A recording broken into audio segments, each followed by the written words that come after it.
So today I wanted to make a video about something that is very special to me. It is very close to my heart, and that is bone marrow donation.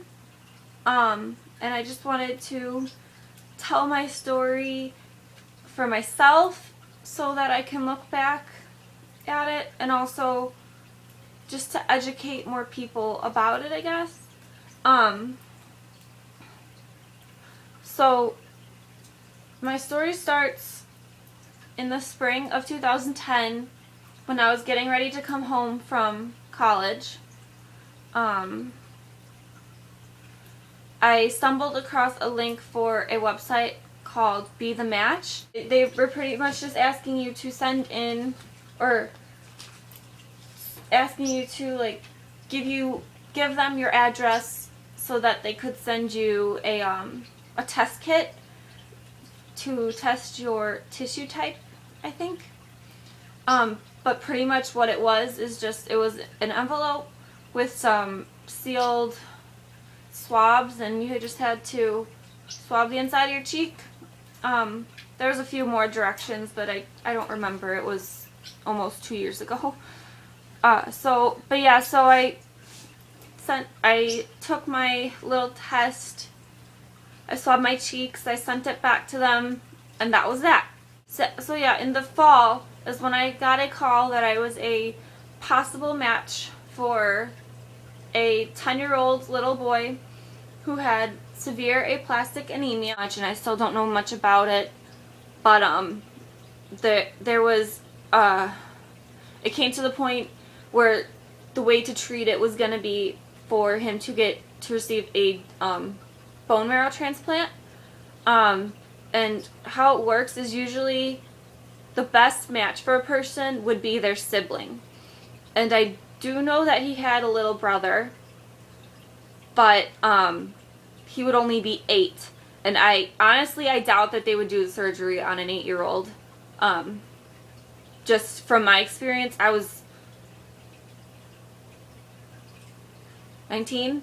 I was 19 for the surgery, I think, at the time. I don't remember. But yeah, so, and then if the sibling is not a match, then then they will try some more other alternative treatments, I guess, and then they'll go looking for an outside source for the bone marrow. So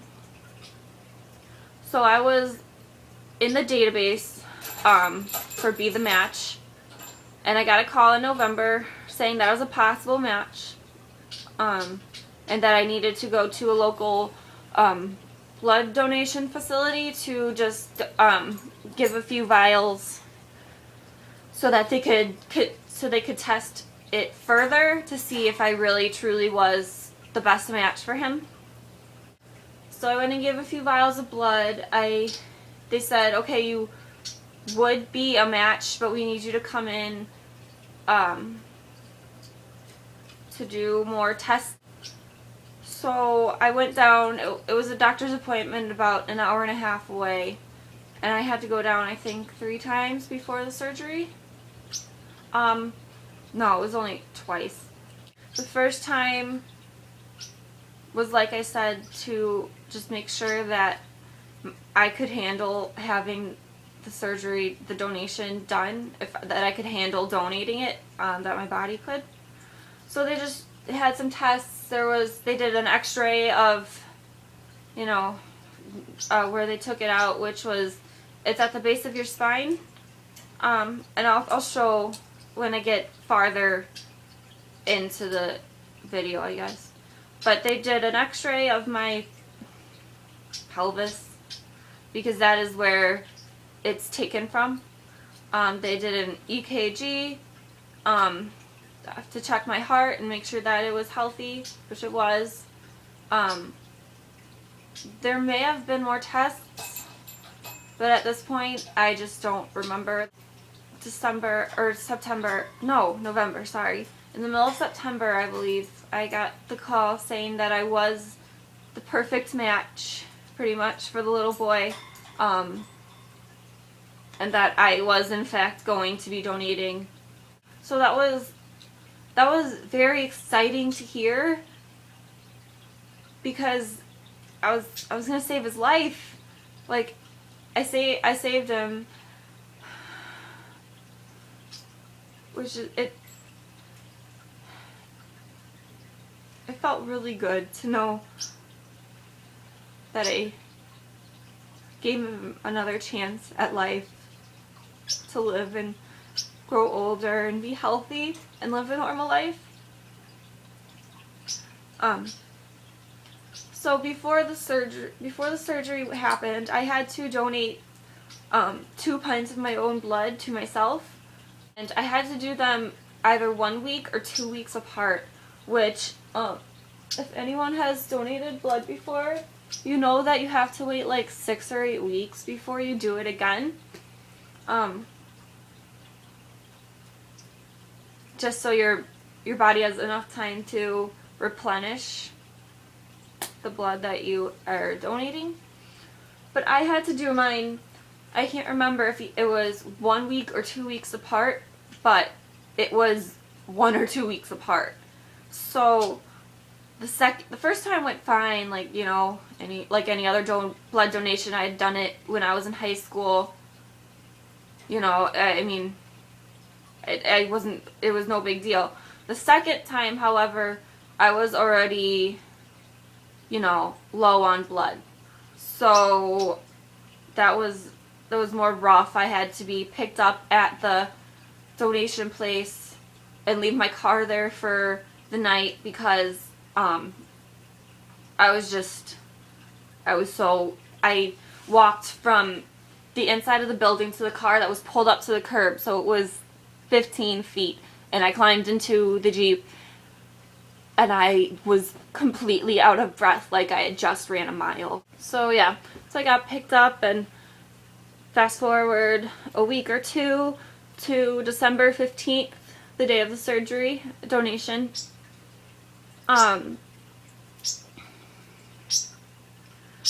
We got a nice hotel room. My boyfriend and I had only been dating for about a month and a half at the time. So he didn't stay at the room with us, but he did have a family who actually works at the hospital where I donated. And he stayed at their house. So that was nice that he was able to be down there, because we had to be at the hospital at, I think, 5 or 6 a.m. So he was able to come, and he took off work for me. It was sweet. So we met the coordinator at the hospital, and I don't remember much from the day of the surgery or even the few weeks after. I don't remember much about, because I was very drugged for after it. But before then, I was terrified of being put to sleep and getting an IV, because I had never had one before. Not long before that time, I had watched a Grey's Anatomy video or show, episode, whatever, where a woman went in for a routine, nothing special surgery. It was like an everyday thing that, you know, surgeons do every day, and she just didn't wake up. And I was so terrified of that. Sorry, my computer is right behind my iPod that I'm filming on, and it just said it was dying, so I wanted to plug it in. Anyways, so I was terrified of getting the IV and being put to sleep, and I don't know, for some reason not waking up. It was just, I don't know, it was my way of coping with something that was incredibly terrifying, like a surgery. So the day of the surgery, we went there, we got all checked in. I think I filled out some paperwork in a waiting room, and then I went back to surgery prep, where I got changed into, you know, the lovely hospital robes. I got 2 so that I could be covered. I put one on backwards and one on forwards, so I was covered up, which was nice, because who wants to expose themselves to strangers. I don't. So I got all that. I got my IV put in my hand. So I got the IV put in. I was laying down in my bed. I got covered up with some heated blankets. They were like pulled out of a dryer or something. It was very nice. I am remembering that now. It was nice and warm. So then they said, okay, we're ready to go. And I lost it. I just started crying and like saying, no, I'm not ready yet. Because I was so afraid. You know, that I wasn't going to wake up. And I know it was silly and it's very rare. But I was just so terrified of that happening. So I said like, alright, bye, like to my family. David came down and gave me a kiss, which was nice and reassuring because I was afraid I was never going to see him again. Which, yeah, I know it's silly, but you know, who isn't afraid before their very first time being put to sleep and having a surgery and not being in control of anything at all? So who isn't scared of that? So then I got wheeled down to the operating room. And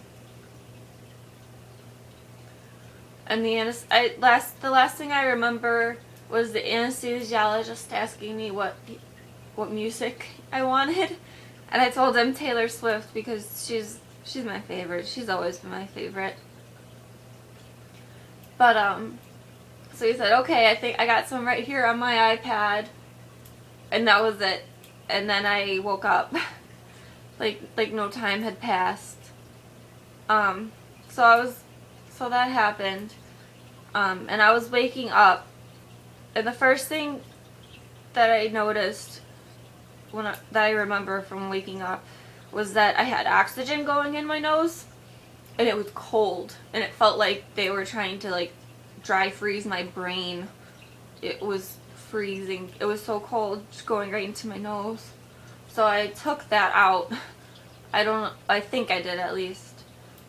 That's what I'm remembering. So I took that out, and then I noticed that I had another IV in this hand.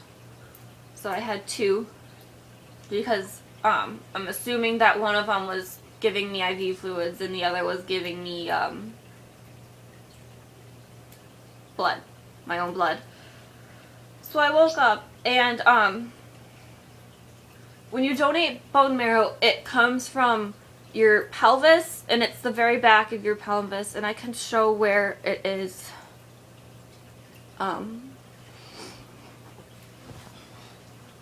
It is the two spots where they took it were right here and here on either side of my tattoo. And that tattoo, it says Fearless, which is Taylor Swift. If any of you are fans, you know that her second album was called Fearless. That is not exactly where I got the idea. I got the idea from what she wrote in the insert. It inspired me, and I was 18. So, you know what 18-year-olds do. They decide that they're going to go get a tattoo. I don't regret it at all. But I wish that I lived up to it more. Lived up to being fearless more. Because I don't know. I'm very afraid of things. That's besides the point.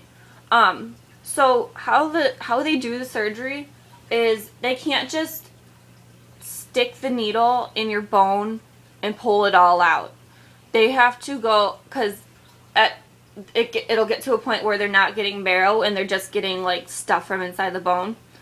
So what they had to do was do it 100 individual times with a I don't remember if they said 16, 18, or 20 gauge needle, but I mean it's a pretty thick needle. Like, it's not like you would draw a dot on the paper and that's how big it was. It was like you drew a little circle and that's how big it was.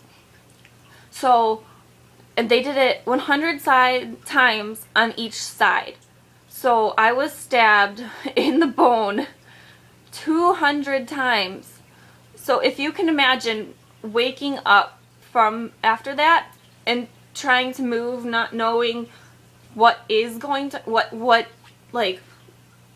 actions I do is gonna hurt me and what I can do that won't hurt. So I know that the first thing that I tried to do to move was I was laying back on the bed. I didn't have my knees bent like this, but I tried to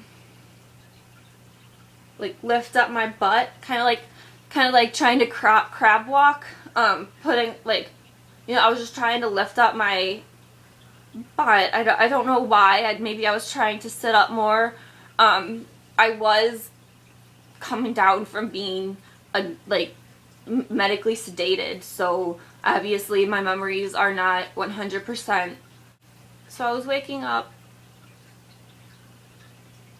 and I don't know how much time I was in the bed before I moved down to my little recovery room, and honestly, I feel like we were only in that little recovery room for like 20 minutes. My sense of time for that day is so backwards. I have no idea what time anything happened. All I remember really is being in pain. And I will say that I was in pain a lot because it was a painful surgery, but it was so beyond worth it, and I'd do it 100 times again just for this, actually. This is my card that I got, and I did rip it, which it sucks. I ripped it. But I have this little thank you note.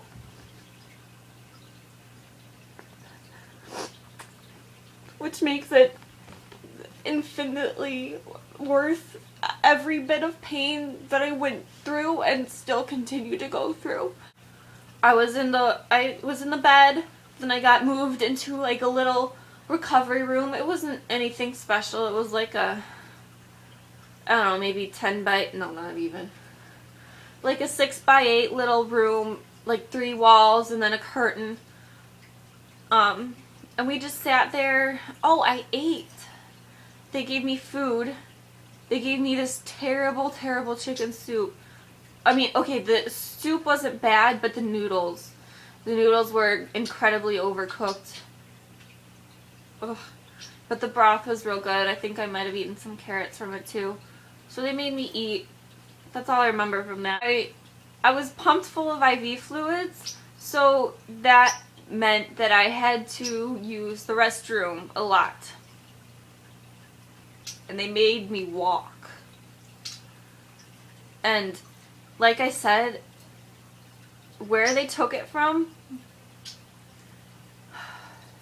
it's my pelvis. It's pretty essential to like be okay to walk. And I took the smallest little, I don't think I've ever tried so hard to walk and I was not moving at all. I had to take very, very small steps. Where I was getting the pain was kind of like, it was in my butt, but it would like start there and then zoom down my leg. Like at every step it was like pain, pain, pain, pain, pain, pain down my legs, starting in my lower back and butt and then going down to like my knees. Oh. So I had to walk around like that, and we joked around with my grandma. We were saying that she would have beat me in a race had we been together at that point. She would have beaten me in a race, which it was true. She was in a walker at the time, and she would do the little shuffle. She would shuffle along, and I had to shuffle along too. So I don't know. We waited in that little waiting room for a while, and then we left on the way home. I know that I had to pee again, so we stopped at a Sonic. I did get something. I think it was a purple slushie. But the highlight of that stop was, oh my gosh, it hurt so bad. I had to, I was walking, I had to step up a curb, which, that hurt. Like, it was just, I had to go to the bathroom by myself. I couldn't stand up alone because I was just in so much pain and so weak. So I couldn't stand up by myself. So I don't remember what happened, but I just remember a miserable bathroom stop at the Sonic parking lot. So then we got home, and like I said, it was painful. I do have a low pain tolerance, so it was painful. I'd be lying if I said it didn't hurt at all. But it was so worth it. It was so worth it. So then we got home. My prescription wasn't ready yet when David and Jamie got to the Walgreens, so they just went back to the house, and then they had to go back out and get it. Which, waiting for pain medication the day that you have a surgery, you don't want to do it. You don't want to wait. You just want the pain to go away right this second. Right this second. But unfortunately, it wasn't that easy for me. I had to wait a little while. So, the first night we were home, I spent all my time on the couch just because it was just the place where I was able to sit or to lay down but still not be just in my room by myself. It was a few days after I didn't think that the pain medicine that I had was like doing the job. It didn't make me feel like I felt like I needed something stronger because it just hurt so bad. So he prescribed me something else, which was like more of a narcotic. It was a more strong drug, obviously, because I needed more pain relief. But that made me sleep for a full day. I had to take it every 4 hours. My first pill in the morning, I felt awesome. The first pill that I took, I felt like I could go run a mile. And it was only a few days after my surgery. It helped my pain so much. I felt so awesome. But then after that, it just made me sleep. I slept for 24 hours. I woke up, the first pill I took, great. I felt awesome. I could do anything I needed to. The second one, I took it 4 hours later, and I fell asleep for 4 hours. Then I fell asleep. And during the whole thing, I was keeping just a notebook piece of paper so that I knew when I took my last medication because I was on the anti-nausea and the pain relief.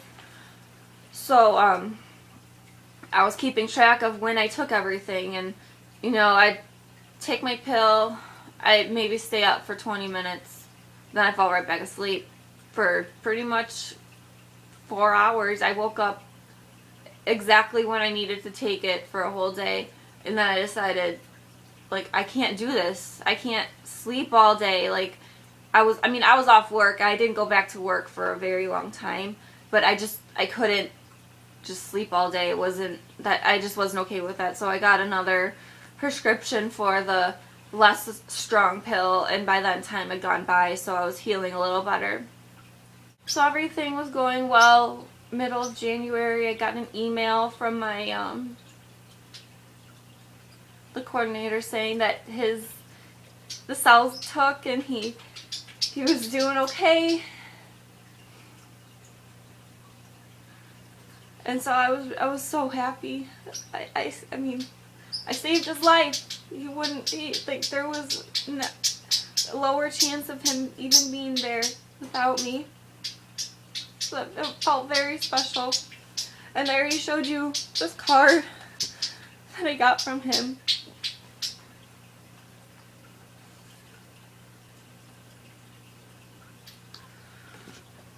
I love this card so much. Just the simple thank you.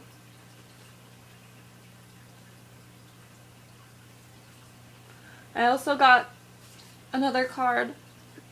It came at the same time. It was just from the family. And it had this letter inside of it. And I will read it. And I'll try not to get emotional.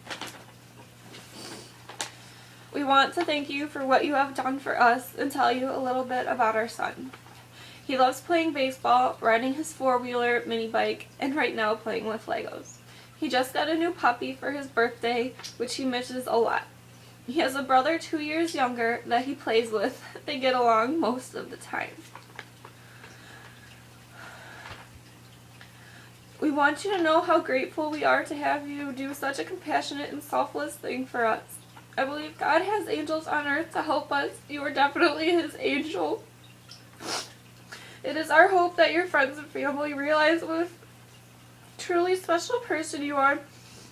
Please know you are in our thoughts and prayers each day. If it's okay, we'd like to keep you informed on how he's doing. Keep in touch.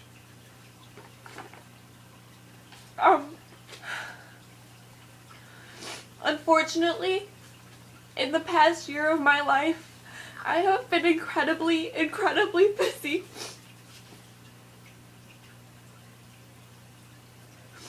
And I haven't written back to them yet. Be the Match, requires a year of anonymous contact before you can, know who each other is. So,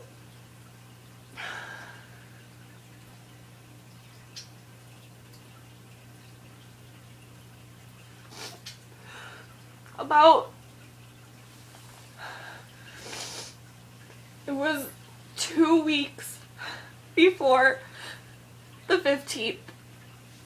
I'm so sorry.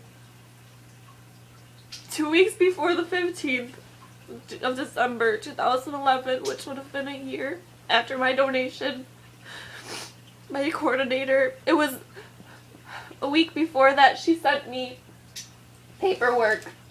I won't show the front because there's information, but she sent me paperwork with the form for contact. So that was on a Friday.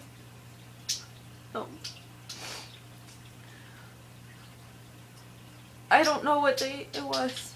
It was beginning of December. So I filled everything out.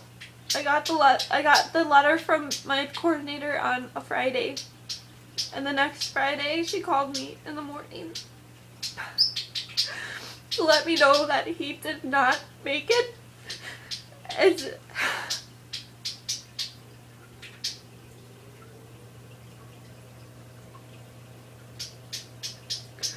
my heart just broke instantly.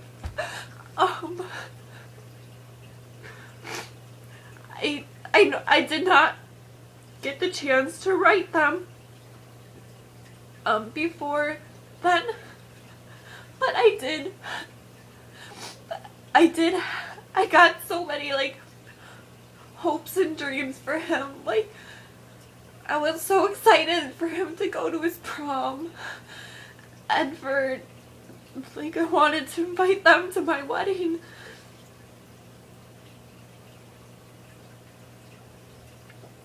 It's just,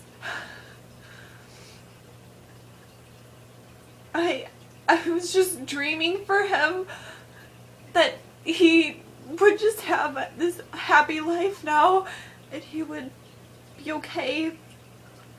And it is my fault that it hurt so much, because I never once let it cross my mind. I never once thought about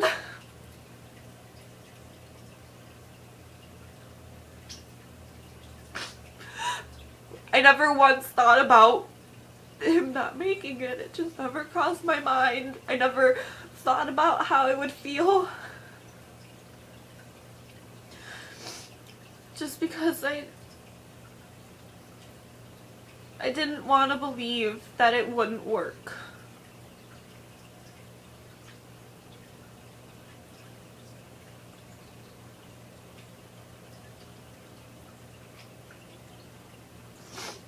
And I know it's wrong to be sad for myself, because I don't know,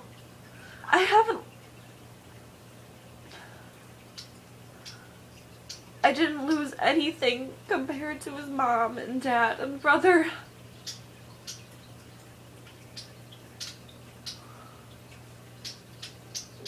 They lost their son and their brother, and I feel so selfish to be so upset about it, but it just kills me.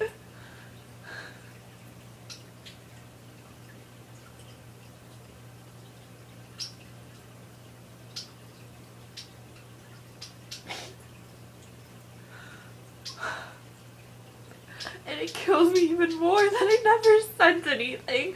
Like,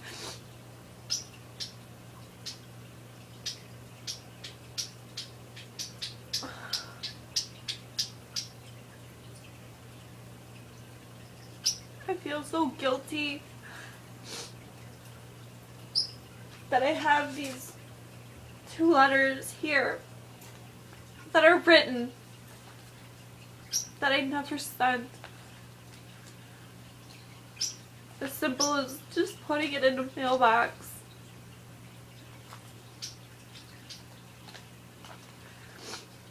And it hurts even more that now he'll never know, like, that I do care, and that I didn't want to just leave them out on a string like that. I didn't mean to completely ignore them.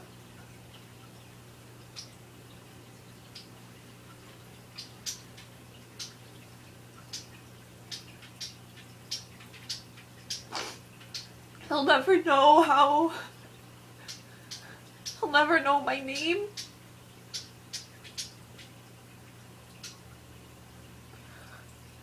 He'll never know how much I cared, how much all the dreams that I had for him, and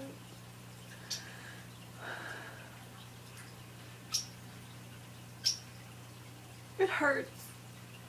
It hurts a lot. And it feels so selfish for having it be so painful. Like,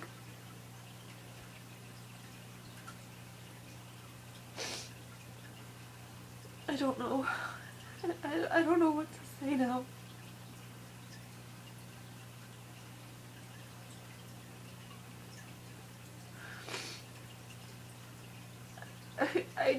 I wish I knew his name. I wish I knew what kind of music he liked, what he looked like, what made him smile, what made him sad.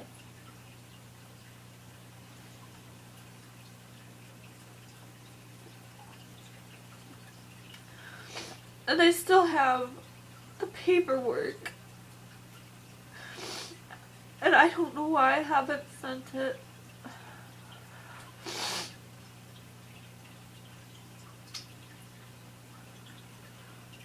I'm so afraid that they're gonna reject me because I didn't write before.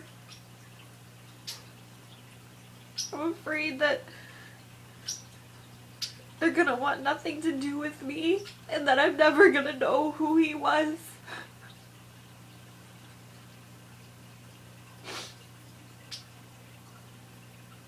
And I'm sorry that I am filming a video that is half me crying but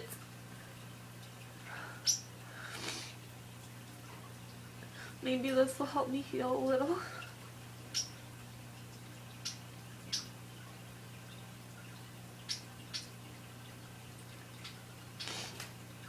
Another thing that I forgot to show that I did receive, I got a pin from Be The Match. And I have it on my coat, one of my coats. And I wear it very, very proudly.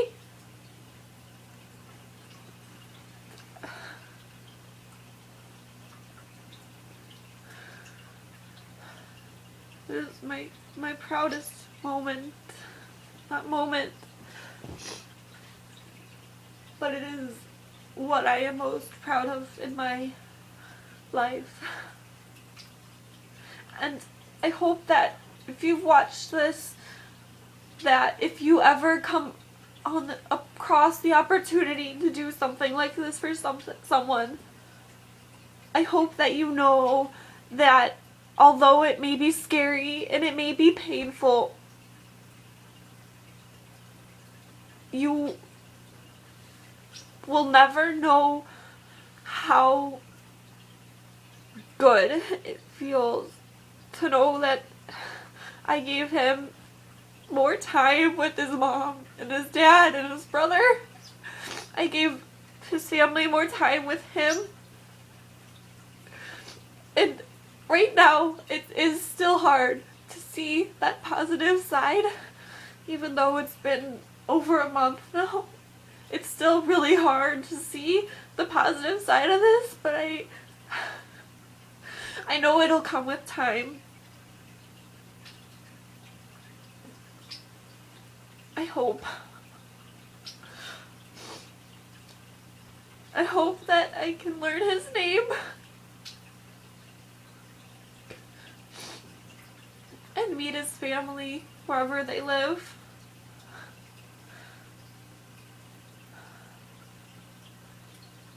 I hope that they don't throw my letter in the trash, because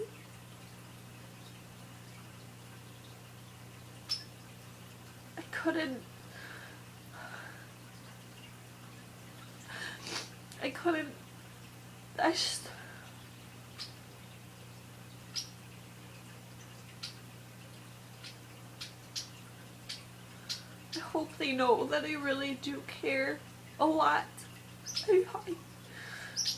I do care so much, and I hope they know that, because I feel like I've let them down. I had a whole year, a whole 11 months to get to know them, get to know him, and let him know that I cared, and I wasn't just gonna be there that one time. If they needed me to do it 10 more times, I would have, in a heartbeat. I would have done anything. And I'm trying to see it now.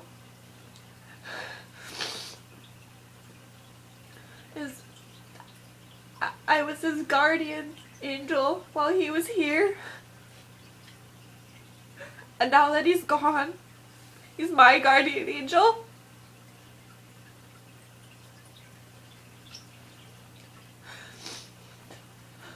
I just wish I knew his name. And I'll try to wrap this up now. But I hope that if you've watched this, I want to thank you. I know that if you're watching this because you're considering becoming a donor, I encourage you to sign up. And I'll put the link for the Be The Match website on like the box or something, or maybe one of those little things that pop up. Oh, shoot. Okay, I got a phone call, so I had to go. I'm not sure what I was talking about. I think I was saying that I will include the link for Be the Match in my description or in a pop-up thing, so that you yourself can go just if you want. It's really easy, and it's the most gratifying thing that you will ever do. And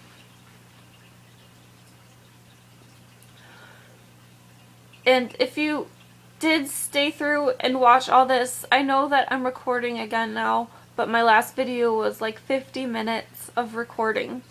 So if you did watch all of this, I do want to say thank you for watching, and thank you for caring about my story and about the process of bone marrow donation. And I hope that you give it a thought, and if an opportunity comes around where you can donate bone marrow to someone, I hope that you take it, because it's a wonderful thing. It really is. And although my recipient passed away, I know that I gave him more time to be with his family, which is more important than anything on earth. So, and I apologize for getting so emotional. It is a very hard thing for me right now, but it will get better in time. And I hope that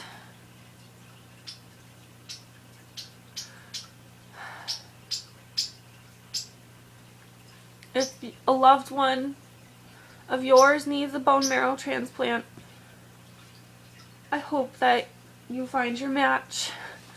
I really do, because there's just,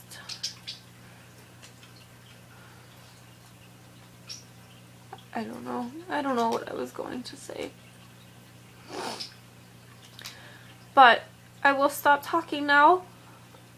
And again, thank you for watching, and thank you for clicking on my link to go to Be the Match and to have a test kit sent out to your home so you can test yourself and possibly save another person's life.